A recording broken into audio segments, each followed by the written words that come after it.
नमस्कार, आप देख रहे हैं हमारी मौजूदगी इस वक्त अयोध्या जिला कलेक्ट्रेट में है। आपके सामने फ्रेम में दिख रहे हैं दो विद्वान वक्ता, देवकी नंदन त्रिपाठी और आप राजदेव पांडे जी। हम दोनों लोगों से जानेंगे, इस समय मीडिया में बहुत तेजी से छाया हुआ है गाय को राष्ट्रीय पशु घोषित किया जाए। इसको लेकर अल्पसंख्यक समुदाय के लोग जगह जगह कुछ ना कुछ हो हल्ला, प्रदर्शन और नारेबाजी इसको लेकर कर रहे हैं, करते दिख रहे हैं मीडिया में। इसी बात को लेकर हम आप दोनों विद्वान अधिवक्ताओं से जानेंगे कि ये गाय को राष्ट्रीय पशु घोषित किया जाना कि कहाँ तक उचित है और कहाँ तक उचित नहीं है। इसी बिंदु पर हम चर्चा करने वाले हैं। बहुत बहुत स्वागत है आपका हमारे चैनल पर। बहुत बहुत धन्यवाद परमादरणीय पांडे जी। ये गाय को लेकर बड़ा हो हल्ला इस समय मचा हुआ, खासकर अल्पसंख्यक समुदाय के लोग। ऐसा है जी कि गाय, हम लोग बचपन में ही पढ़े कि गाय हमारी माता है जी। गाय के बछड़े से खेत जोता जाता है, गाय से हमको दूध मिलता है, जी गऊ के गोबर से ही घर लीपा जाता था। जी आज भी धार्मिक अनुष्ठानों में गऊ के गोबर से ही बनाया जाता है, क्या नाम, गौरी गणेश, और उसको लीपने के पश्चात ही पूजा पाठ होता है। जी। तो किसी चीज का पूजनीय होना और किसी चीज का राष्ट्रीय होना, जी। अब राष्ट्रीय पशु घोषित करना ये सरकार का विषय है। अब सरकार की अपनी कुछ सोच होगी, अपनी कुछ सोच होगी, अपनी कुछ मजबूरियां होगी, कुछ व्यवस्थाएं होगी कि अगर राष्ट्रीय पशु है गाय और इतनी बहुतायत संख्या में यदि राष्ट्रीय पशु हैं तो उनको राष्ट्रीय पशु का दर्जा दिए जाने के पश्चात तमाम व्यवस्थाएं करनी पड़ेगी। जैसे देश में एक प्रधानमंत्री यदि है तो आते हैं तो लगता है कि हाँ देश के प्रधानमंत्री आए हैं। अभी देश में गली कूचे में प्रधानमंत्री जो ये सभासद है, पार्षद हैं, इनको भी प्रधानमंत्री का दर्जा दे दिया जाए तो प्रधानमंत्री का महत्व जो है वो समाप्त हो जाएगा, कोई महत्व नहीं रह जाएगा। तो गऊ जो है पूजनीय है, लेकिन गऊ को राष्ट्र पशु घोषित करना, अब ये सरकार के लिए अपनी व्यवस्था है कि राष्ट्रीय पशु के लिए क्या क्या व्यवस्थाएं की जानी चाहिए।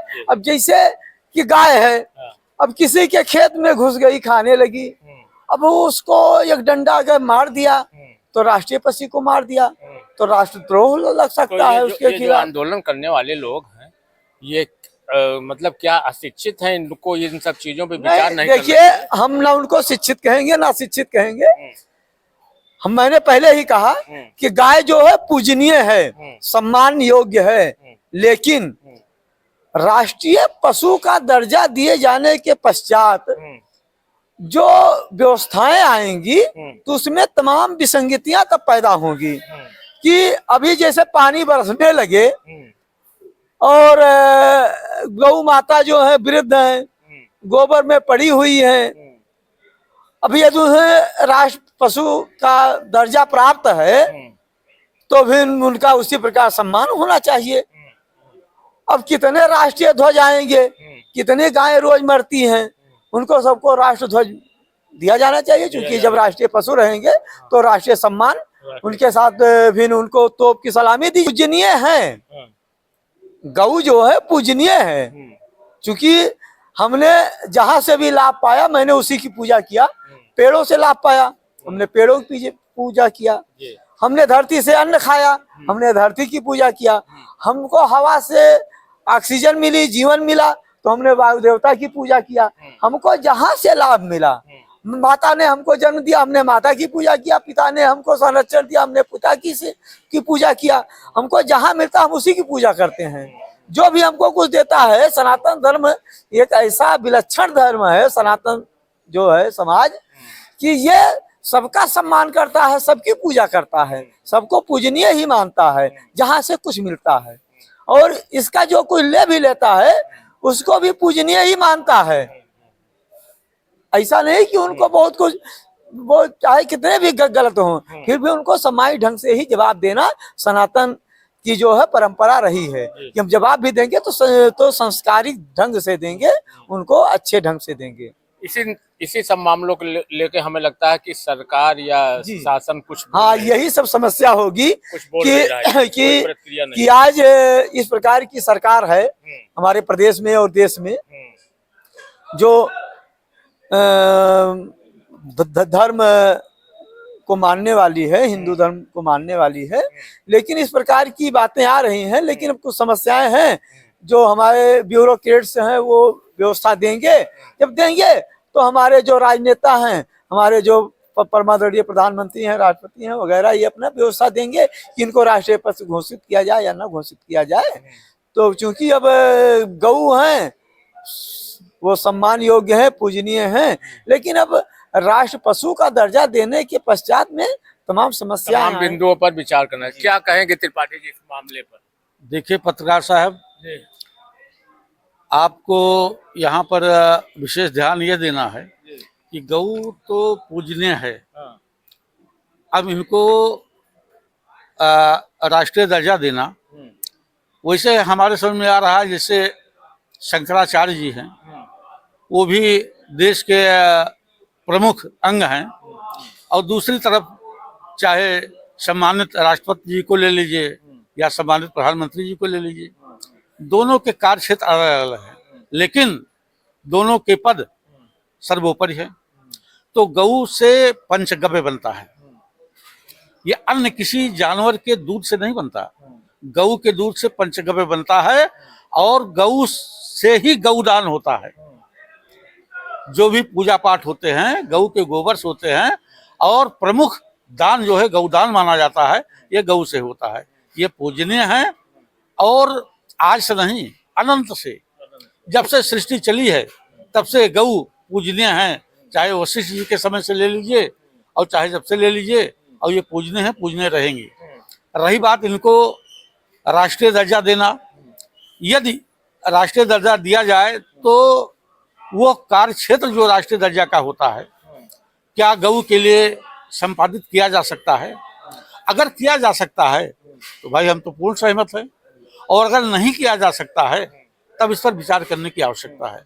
रही बात जो लोग अब तैयार हैं कि इनको राष्ट्रीय दर्जा दिया जाए, अभी तक सोए हुए थे, अभी तक क्यों नहीं बोले? क्या बात है? इसका मतलब साफ साफ जाहिर है कि ये लोग इन के प्रकार विवाद ही उत्पन्न करना चाहते हैं। सरकार पर उनका कमेंट करने का एक इरादा है, कमेंट करने का एक इरादा है, सरकार को डिस्टर्ब करने का इरादा है, सरकार को भ्रमित करने का इरादा है, शेष और कोई मतलब नहीं है। यदि वास्तव में इतना बड़ा गौ से स्नेह होता तो बहुत पहले ये शब्द बोले होते, आज नई बात क्यों आ गई?